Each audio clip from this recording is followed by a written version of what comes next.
Hello viewers, আসসালামু আলাইকুম। সাথীস food info channel থেকে আজকে আমরা রান্না করব কাঁঠালের বিচি দিয়ে গরুর মাংস। কাঁঠাল যেমন পুষ্টিগুণে ভরপুর, কাঁঠালের বিচিতেও রয়েছে বিভিন্ন ধরনের পুষ্টি উপাদান। রয়েছে vitamin B, potassium, calcium, zinc, manganese, iron এবং কপার, যা আমাদের চোখ, ত্বক ও চুল ভালো রাখে। তো চলুন প্রস্তুত প্রণালীতে চলে যাই।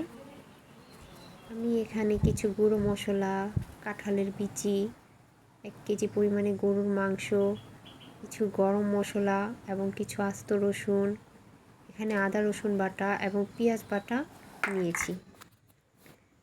গ্যাসের চুলা অন করে সেখানে একটা পাতিল বসিয়ে দিলাম।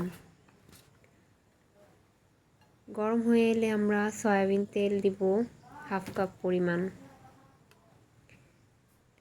তেলটা গরম হয়ে এলে সেখানে আমরা পেঁয়াজ বাটা এবং আদা রসুন বাটা দেব। এটাকে লাল করে ভাজতে থাকবো যতক্ষণ না পর্যন্ত এই কাঁচা গন্ধ চলে যায়। পরিমাণ মতো লবণ দিয়ে দিব এবং নেড়ে দেব। গরম মশলাগুলো দিয়ে দিব। এখানে আমি 2টো তেজপাতা, 2টো দারচিনি, কয়েকটা এলাচ এবং কয়েকটা লবঙ্গ নিয়েছি। আমি খুবই কম পরিমাণে গরম মশলা ব্যবহার করেছি, আপনারা চাইলে আরও বাড়িয়ে নিতে পারেন। এখানে আমি কিছু গুঁড়ো মশলা ব্যবহার করেছি, হলুদের গুঁড়া, মরিচের গুঁড়া, জিরার গুঁড়া এবং ধনিয়ার গুঁড়ো। এগুলো দিয়ে আমরা একটু পানি দিয়ে মশলাটাকে এখন ফুটিয়ে নেব। নেড়ে চেড়ে দিলাম। মশলাটা আদা রসুনের সাথে ভালো করে মেশানো হলে আমরা ঢেকে দেব।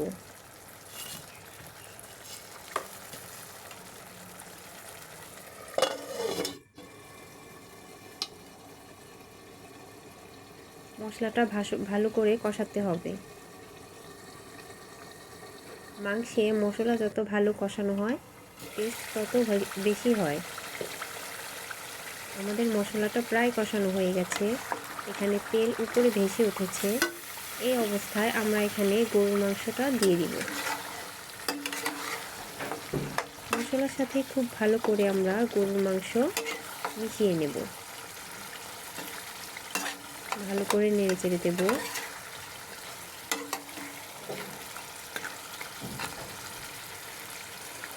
এখন ঢাকা দিয়ে দিব কষানোর জন্য।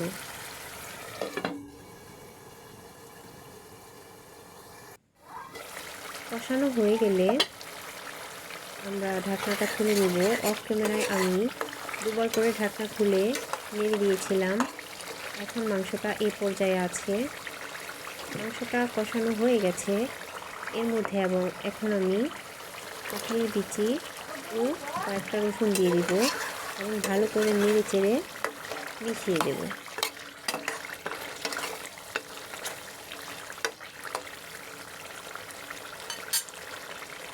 আবারও কাঁঠালের বিচিটা সেদ্ধ হওয়ার জন্য আমি ঢাকনা দিয়ে ঢেকে দেব।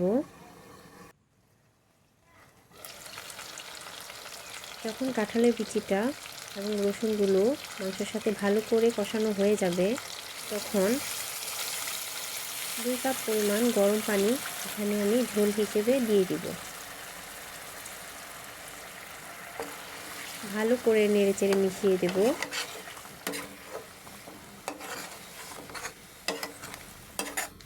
মেশানো হয়ে গেলে ঢাকনা দিয়ে ঢেকে দিব এবং ভালো করে সিদ্ধ হওয়া পর্যন্ত, মানে 15 থেকে 20 মিনিট পর্যন্ত আমি এই মাংসটাকে আবারও রান্না করব।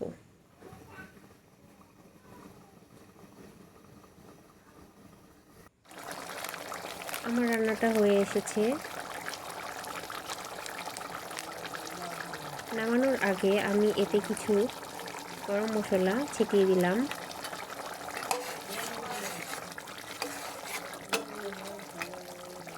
ভালো করে নেড়ে চেড়ে মিশিয়ে দেব। হয়ে গেল আমাদের মজাদার গরুর মাংস কাঁঠালের বিচি দিয়ে।